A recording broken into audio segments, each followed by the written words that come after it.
Welcome back, everyone, to Pontos Fathom Hobbies. This is Season 18, Episode 4 of Tainted Grail, Red Death. We just wrapped up Round 3 of the gameplay. We are in the Merlin's Tower. We've already cleared it out, and we're going to go into round number 4. Just a quick view of these minis here. Quite cool. There's Ailey on the stag. And then we've got Bayor and Maggot as well.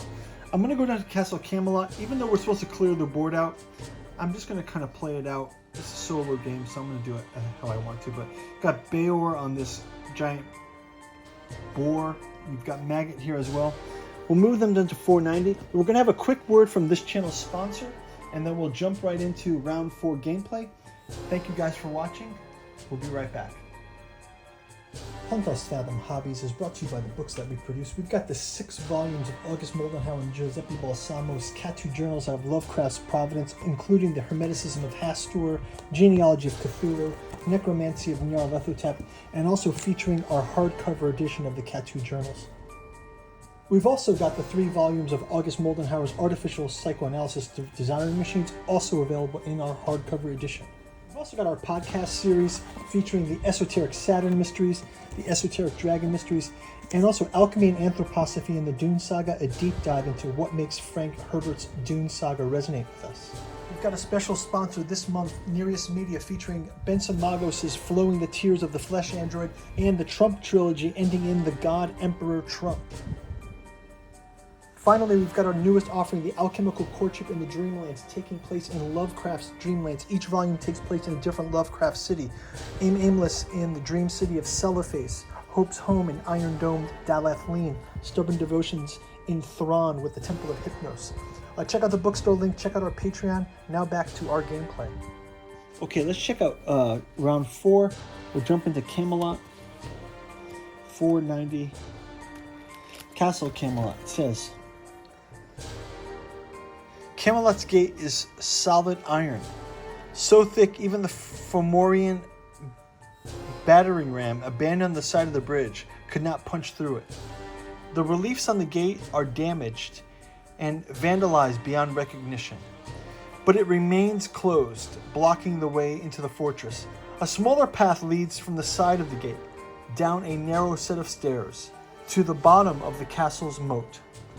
But seeing the flat, orange bodies of the slugs filling the moat, you doubt anyone in their right mind would go in there. Warning, some decision and ending depend on your final miasma level.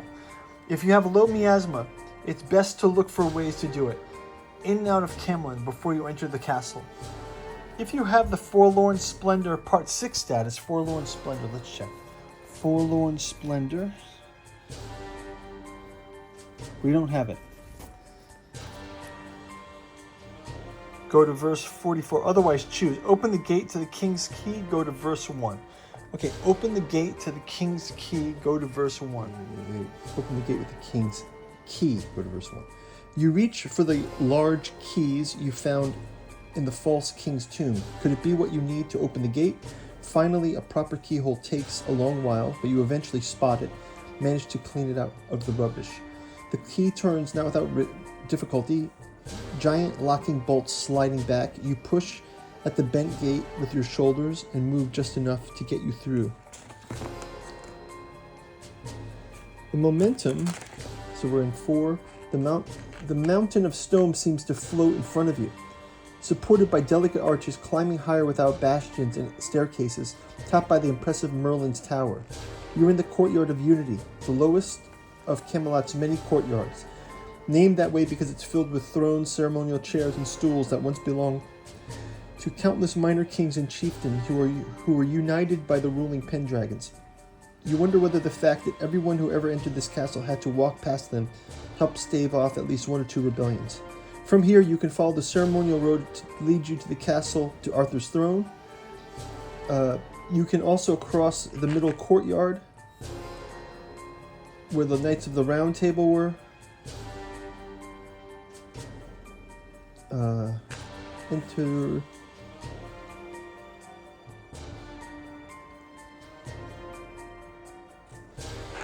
Or you can So we can go to the straight road that leads you to Arthur's throne room. You can also cross the middle courtyard that leads to the separate wing of the castle where the Knights of the Round Table used to be.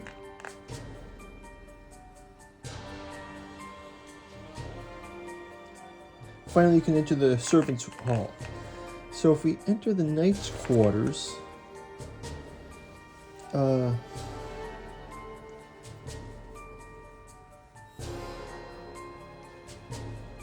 we're just going to go to the ceremonial road. So that's verse 8. The road, this leads to King Arthur's tomb.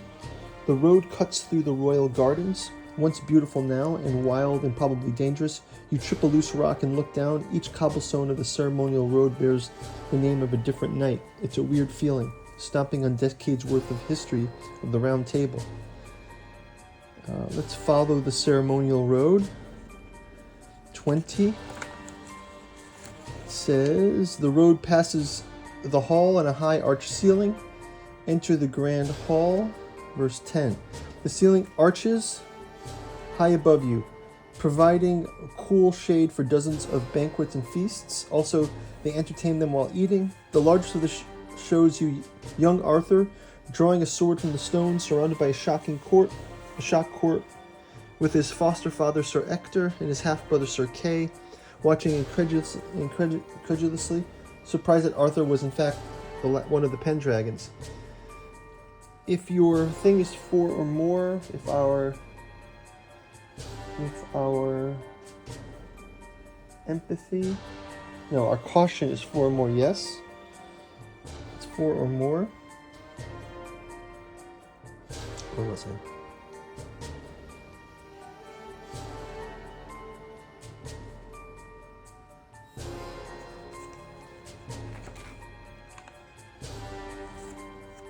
If our empathy is 4 or more, if your caution is 4 or more, or if you have the Lay of the Land Part 9 status. Lay of the Land Part 9 status.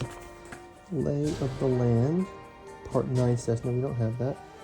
We can go to verse 27, otherwise go to verse 20.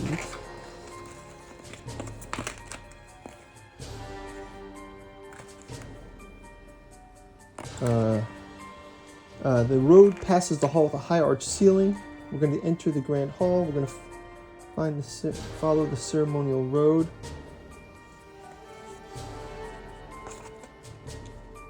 Okay. Let's go back and go to the servants' quarters. You're now in the west wing of the castle, but home of countless servants. The arched stone corridors are low and narrow. Go to the staff quarters, 40.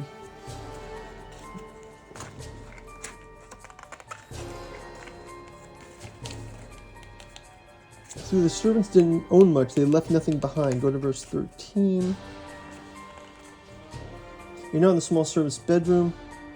If you have Forlorn Splendor Part 3, Forlorn Splendor, we don't have it. Otherwise, read on.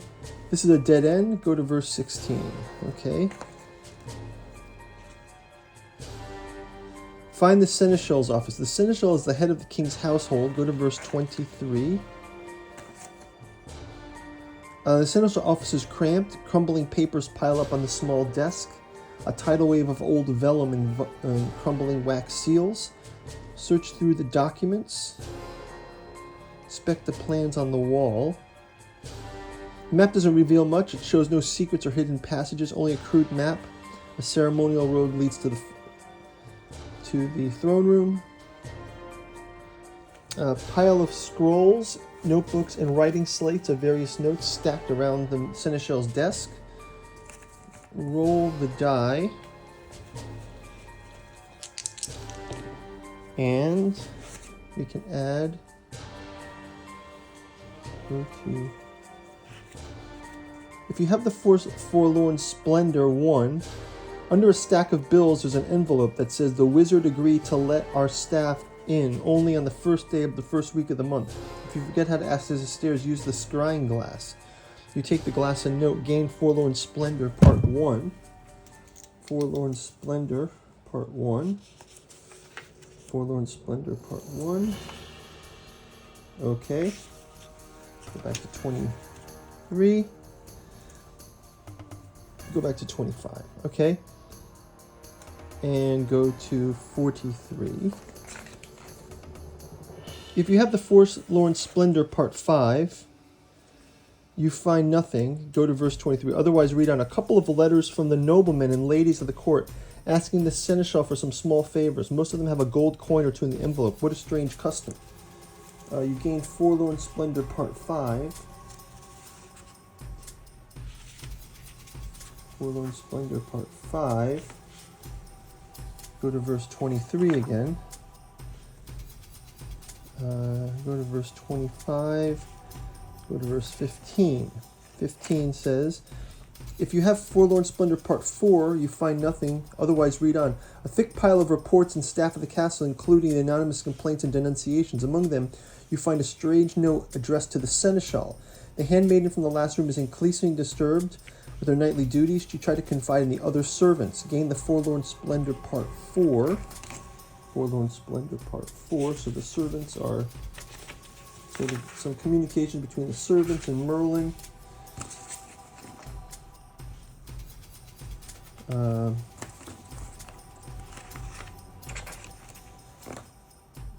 We need to move her to the Sun Mansion, offer some far-off place. She's become a problem. Oh, this is because of the Dance Macabre, right? Dance Macabre. This is like when it first hit, I think. Go back to 16. Go to the staff quarters. Go down to the kitchens. Go back to the main corridor 4. 4 it says... let's go to the knight's quarters now. Let's try to go to the knight's quarters. Verse 2. You take a round path to the upper courtyard. It's smaller, surrounded by walls. It's at the other end, a large silver door leads to the knight's quarters. In front of it, a lone knight stands vigil. His heavy armor rusted, and a bird's nest balances on his shoulder. You hope he's long dead. But as soon as you draw closer, he slowly raises his head toward you and draws a sword. Whoa. Let's communicate with him. The knight ignores your pleas. Okay, so let's try to fight him. I guess we have to fight him. So we fight him, and this is going to be 5, 1, 1.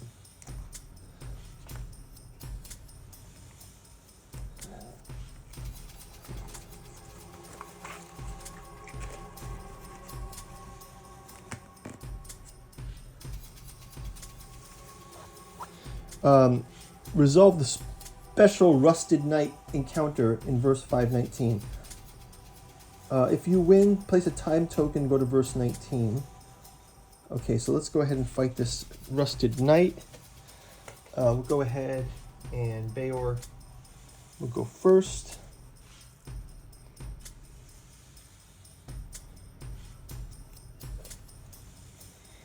So we can kind of hit him with this. Bayor.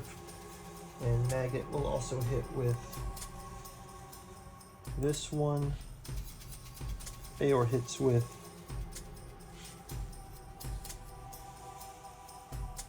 the Mighty Blow, and he'll hit with the Overhead Smash.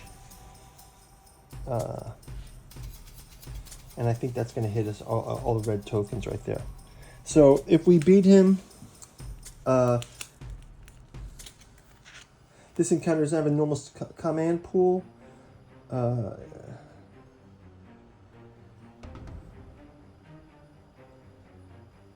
So, if you win, place a time token on this location. And go to verse 19 of the Castle Camelot.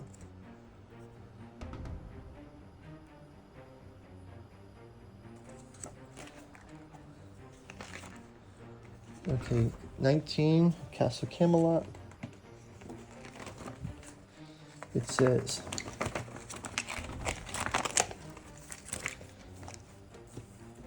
beyond the silver door, you find a cozy chamber and a large fireplace. Tapestries depicted achievements of the Round Table, ramshackle armchairs. surround several small tables with chalices full of dust instead of wine. You imagine knights with chalices full of dust. You imagine knights of legend talking to each other and resting by the fire. You feel like an intruder. According to the old stories, no one but the knights of Arthur can enter this castle. The mural painting on the wall behind the fireplace depicts the king's fighting 9 witches of Yastinguin, the middle of a dark room. From here you can enter the small private library of the Round Table. Visit the cells of the knights where they used to stay here. So let's go to the library, verse 9. Rows and rows of books. You can find the knowledge. You pick them up and open to a random page. When Sir Kay saw Griffith on foot, he rode with King Nentres and smote him down, and led his horse into Sir Griffith and horsed him again. Also Sir Kay with the same spear smote down King Lot and hurt him passing sore. That saw the king with the 100 knights run unto Sir Kay and smote him down, and took his horse and gave him King Lot. When Sir Griffith saw Sir Kay and Lucas the butler on foot, he took a sharp spear, great and square, and rode to Pinel, a good man of arms, and smote horse and man down. And then he took the horse and gave him unto Sir Kay. Then King Lot saw Sir Nantes on foot, and he ran into Melot. Confused, you put the book back. After a while, you discover another tome that stands out as garish. Okay, so let's go here to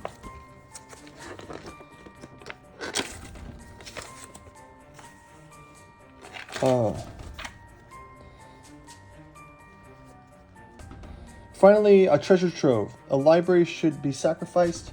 Your hunger for stories ends in your days. Legends of the homelands are not what they used to be. You miss Avalon colorfully. So we can gain 1 terror each. And we can gain unique perspective 7.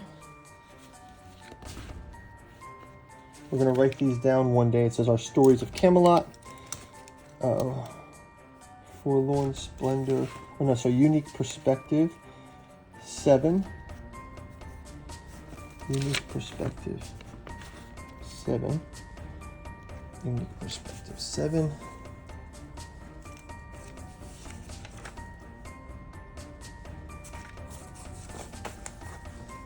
Go back to verse 9.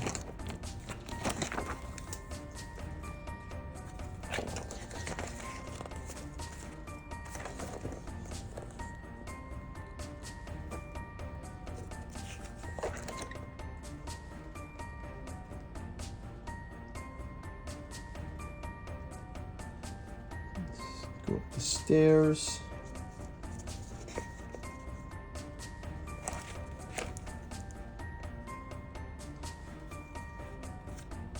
Up the long corridor past a large study of silver-plated doors with a beautiful portcullis that shows scenes of Arthur's knights and the quests. The transcription above the door says, "The Shrine of Lessons." Turns into a corridor. Small room in the right window at the end of the cutlass. Through the hole in the stone seat, you can see the castle moat below, an impressive view of the southern part of the city and the mountains.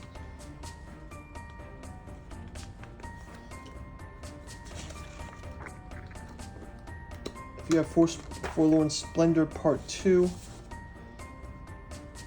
go to verse 5. Forlorn Splendor Part 2, we don't have it. Otherwise, read on. You can try to get, but the door is locked. The dirty feet of thieves and scoundrels shall not defy our sacred gown. At last act before our quarters, I'm locking the door and throwing away the key. Galahad. Walk further down 26, a small room. Southern part of the thing, go to 14. Go to verse 19. Search the knight's cell. Go to the knight's bedroom. There's nothing of interest here. Go to verse 36. Gain Forlorn Splendor Part 3. Go to 13. Forlorn Splendor Part 3. If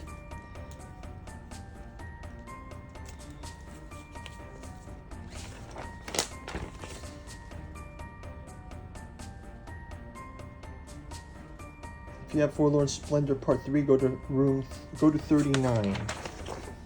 39. Follow the secret passage. Go to 17.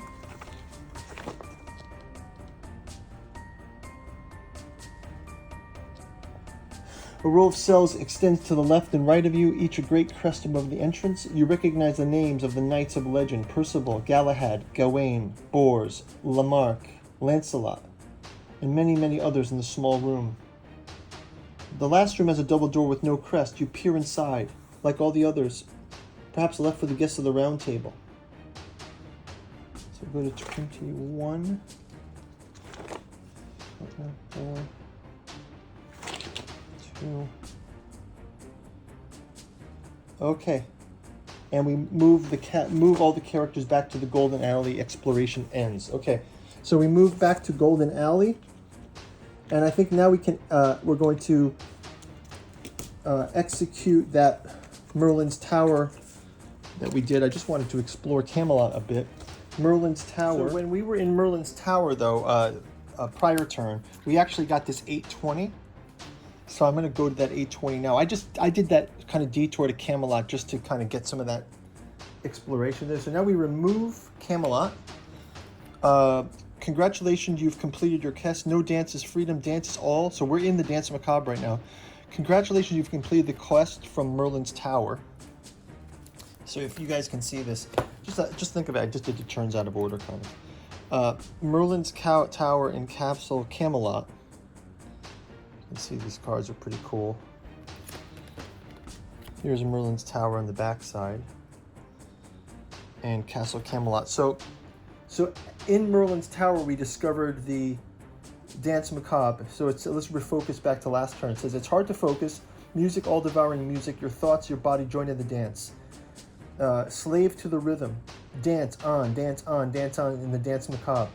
Growing the conscious. So we're kind of like caught in the Dance Macabre now. No dance. No, dance is freedom. Dance is all. A growing hope for something. We must dance. Congratulations, you've completed your quest. Discard all characters, their trays. Whoa, this is crazy. Discard all characters and their trays. Okay. So all of this is going. This is insane. I think I must have lost. Characters are gone, so we'll say goodbye to these figures.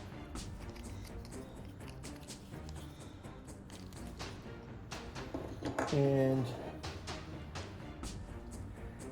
place all Upper Camelot locations: 436, 434, 432, 431, 430, and 428. We put all those on the board. So we're going to remove Camelot and Merlin's Tower.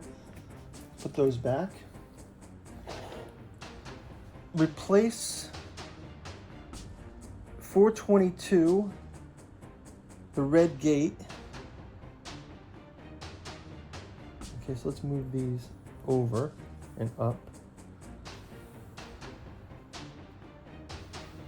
The Red Gate is 430.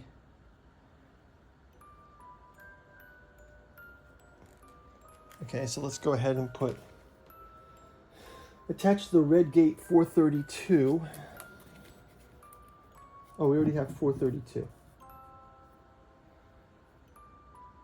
Oh no, sorry, 422. So we need to attach the Red Gate to the right edge of the upper plaza. So here's 432, the Red Gate. So we've gone through the Red Gate. Okay. And next, we place the Dance Macabre on 436. So we play the Dance Macabre now. It's 436. Here's in the Golden Alley. Attach all the lower Camelot locations: 421, Okay, so 421.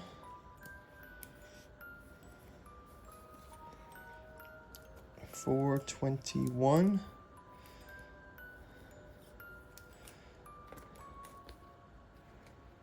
419. 420.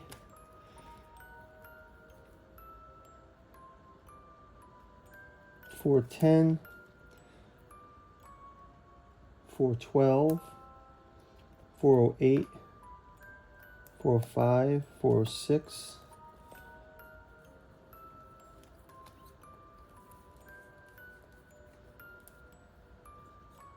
419, 21, 20, 19, 412.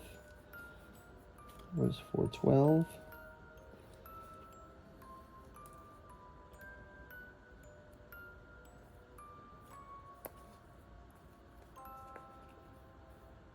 412 is still there.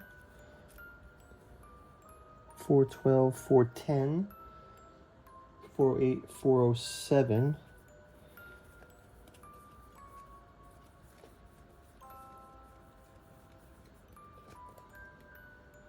Okay, and attach those to the red gate. So the red gate is there. 421 goes here.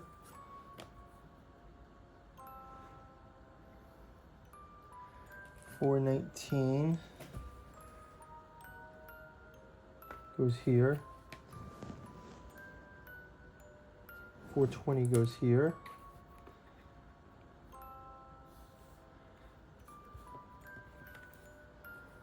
And then where's 410 go?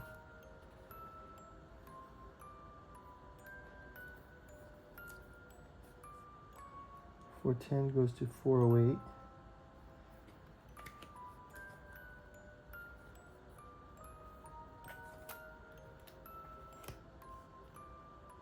.407.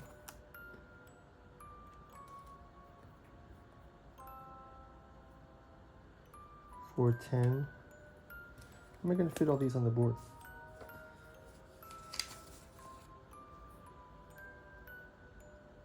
I guess we'll put these on later as we move over, so we can move these over later. So we'll just put these up here for now. Fine.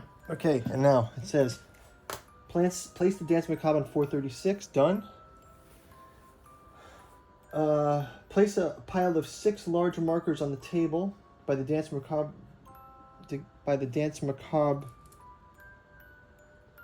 Okay, so these are now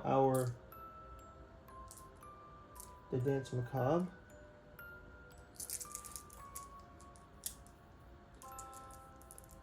We got 6 of these on the table, so let's just use this circle to be these 6 markers.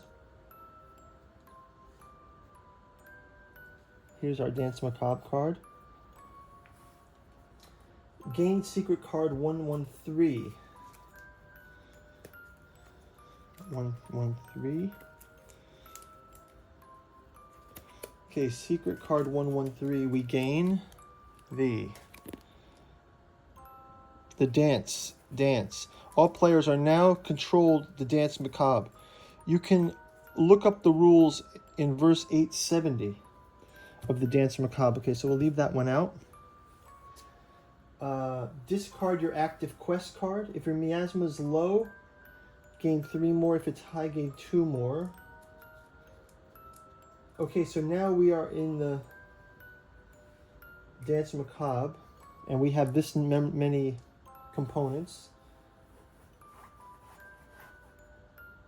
And the down the city side is up.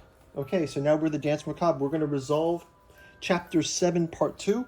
We'll jump into that next. Thank you, guys. It was a long turn, guys. We'll see you in the next round, round number 5. Thanks for watching. Bye-bye.